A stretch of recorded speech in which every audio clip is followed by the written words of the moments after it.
नमस्कार। मैं मनीष कुमार, अंचल अधिकारी मोकामा। आज उपस्थित हूँ राजस्व एवं भूमि सुधार विभाग की अंचल स्तर पर प्रदान की जाने वाली सेवाओं के संबंध में जानकारी के लिए।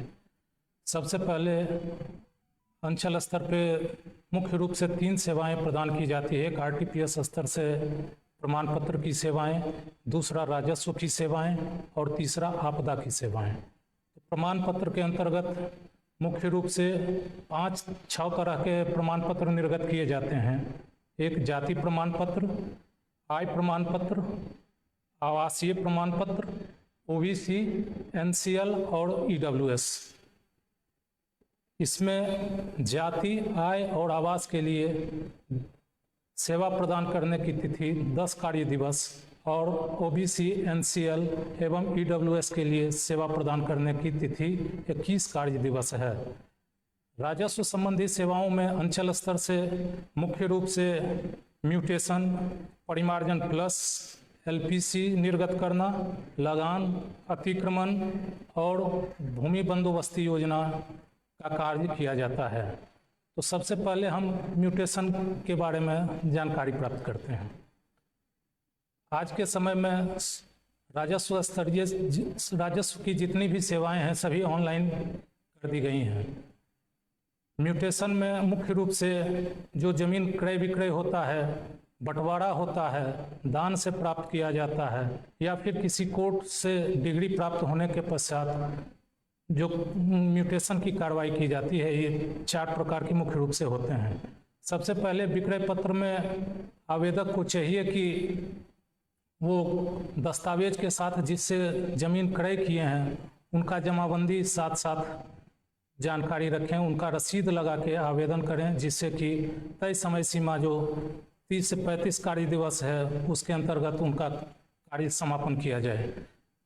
दूसरा चीज जो म्यूटेशन का होता है एक सामान्य प्रक्रिया है और दूसरा जिसमें कभी विवाद होता है। तो सामान्य की स्थिति में तो 1 महीना के अंतर्गत उसको निष्पादित कर दिया जाता है और विवादित की स्थिति में 75 कार्य दिवस के अंतर्गत उसका सुनवाई के पश्चात किया जाता है, निष्पादन किया जाता है।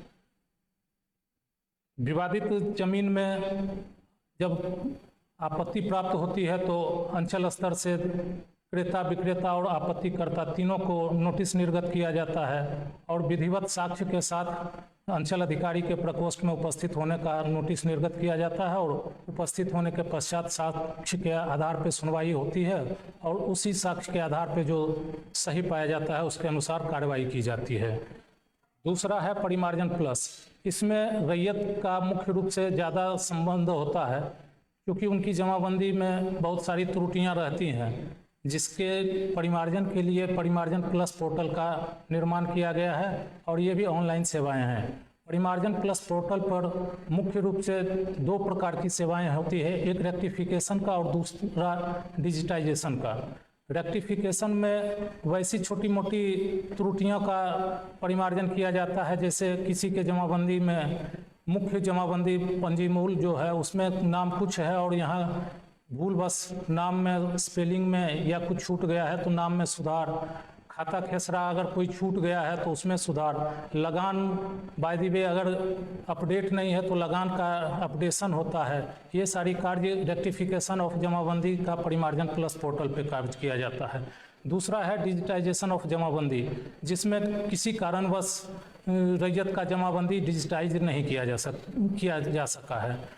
इसमें मुख्य रूप से 2 प्रकार की जमाबंदियां होती है, एक तो जो मूल जमाबंदी पंजी में है और दूसरा मूल जमाबंदी पंजी में उपलब्ध नहीं है। तो जब इसमें रैयत अपने स्तर से आवेदन करेंगे और उसका कर्मचारी के द्वारा जांच किया जाता है। जांच के पश्चात अगर मूल जमाबंदी पंजी में उनका जमाबंदी कायम है और मूल पंजी में उपलब्ध है तो उसका डिजिटाइजेशन कर दिया जाता है उसी के अनुसार। दूसरा, अगर मूल पंजी में भी जमाबंदी नहीं है और किसी कारणवश उनका जमाबंदी बाय द वे अगर फट गया हो या फिर जीर्ण शीर्ण अवस्था हो जिसका कि डिजिटाइजेशन उस समय किया जाना संभव नहीं हो, तो इसमें रैयत को आवेदन परिमार्जन पोर्टल पे करना होता है और संबंधित सारी जानकारियां उसमें उनको प्रविष्टि करना होता है। जैसे कि अगर उनके पास पुराना कोई लगान रसीद है तो कम से कम 2-3 लगान रसीद लगा के मूल रूप से अपना जो ज़मीन का मूल दस्तावेज है वो लगा के आवेदन करेंगे। उसके पश्चात कर्मचारी जांच करेगा, अमीन भी उसका सत्यापन करता है और तत्पश्चात उनकी जमाबंदी कायम करने की कार्रवाई की जाती है। तीसरा राजस्व संबंधी सेवा है एलपीसी का निर्गत करना। तो इसमें रैयत बहुत सारी जो किसान संबंधी योजनाएं आती हैं, सरकार द्वारा लाभ है या फिर अन्य सारी योजनाएं या भू अर्जन आदि में ज़मीन जाने के पश्चात जब पेमेंट की कार्रवाई की जाती है तो उसमें एलपीसी की आवश्यकता होती है। तो एलपीसी का प्रावधान है कि जो जमाबंदी रैयत के नाम से जमाबंदी चल रही है उन्हीं को एलपीसी निर्गत किया जाता है।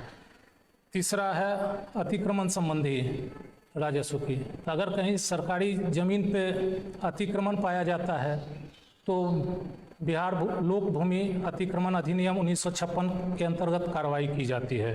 चौथा बंदोबस्ती होता है, जिसमें बास विहीन परिवारों का सर्वेक्षण किया जाता है और उनको सरकारी भूमि की उपलब्धता की स्थिति में सरकारी भूमि की बंदोबस्ती की जाती है अथवा क्रय नीति के अंतर्गत जमीन क्रय करके दिया जाता है। तीसरा है भूमि विवाद।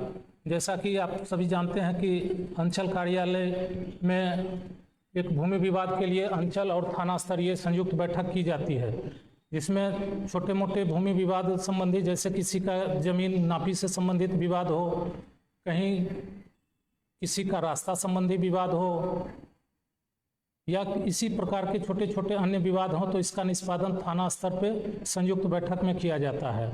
वैसे विवाद जिसमें किसी भी प्रकार का स्वत्व का प्रश्न संधारित नहीं होता है, उसमें आपसी सुलह के आधार पर थाना स्तर पर कार्रवाई की जाती है और उसका निष्पादन किया जाता है।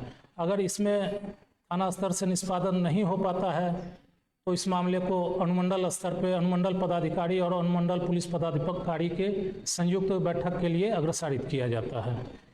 चौथा अंचल संबंधी जो सेवा होती है आपदा का होता है। अंचल से आपदा में मुख्य रूप से अग्नि सहाय होता है, बाढ़ सहाय होता है, इसके बाद मृतक अनुदान होता है। जैसा कि अभी गर्मी का सीजन चल रहा है तो अग्निकांड की घटनाएं हमेशा होती रहती हैं और थोड़ी सी भी लापरवाही में कहीं कहीं अग्निकांड भयंकर रूप धारण कर लेती है। तो इस परिस्थिति में अगर कहीं अग्निकांड की घटनाएं हुई हैं तो वो आवासीय अगर घर में किसी का आग लग गया है तो उनको तत्काल राहत के तौर पे सरकार के द्वारा 12,000 रुपये का अनुग्रह अनुदान दिया जाता है। इसी प्रकार बाढ़ की स्थिति में जीआर की राशि दी जाती है। इसी प्रकार अगर फसल नष्ट हो गया अग्निकांड से तो फसल का भी जांच करा के जो सरकार द्वारा निर्धारित सीमा है उसके अंतर्गत मुआवजा दिया जाता है। तीसरा होता है आपदा के अंतर्गत मृतक अनुदान। ये मुख्य रूप से जो आपदा के अंदर अधिसूचित आपदाएं हैं और राज्य स्तरीय जो लोकल आपदा माना गया है उसके अंतर्गत हुई मृत्यु के कारण सरकार द्वारा मृतक के आश्रित को अनुदान की राशि प्रदान की जाती है, जिसमें डूबने से अगर मृत्यु हुई है तो, जलने से अगर मृत्यु हुई है तो, सर्पदंश से अगर मृत्यु हुई है तो, वज्रपात, लू, शीतलहर आदि आदि आपदाएं हैं उसमें से अगर मृत्यु होती है तो मृतक के निकटतम आश्रित को 4 लाख रुपए का नगद अनुग्रह अनुदान दिया जाता है। मुख्य रूप से अंचल स्तर पे यही सेवाएं प्रदान की जाती है। बहुत बहुत धन्यवाद।